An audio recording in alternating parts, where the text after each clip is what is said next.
La gare de Brest va connaître de grandes mutations. Après la mise en service de la future ligne de tram et des nouveaux bus prévus pour février 2026, c'est toute la zone d'accueil passager et les abords du site qui seront transformés. Des travaux prévus au long cours pour répondre à une augmentation des transports régionaux.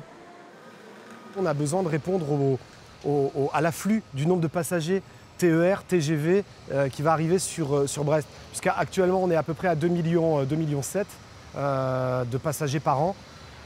On va progressivement, d'ici 10-15 ans, monter à presque 5 millions de passagers. Le projet prévoit 3 accès à la gare contre un seul aujourd'hui, un parvis agrandi, ainsi que de nouveaux parkings et une gare routière en bleu sur ce plan.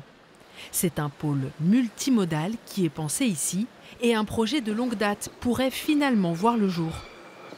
On imagine avoir ici, dans cet espace, un lien entre le port et la gare, notamment pour les espaces liés au stationnement. Donc nous réfléchissons à la construction d'un ascenseur urbain qui permettrait aux personnes de laisser leur voiture en bas, de prendre un ascenseur direct en 2 minutes et d'arriver directement à la gare.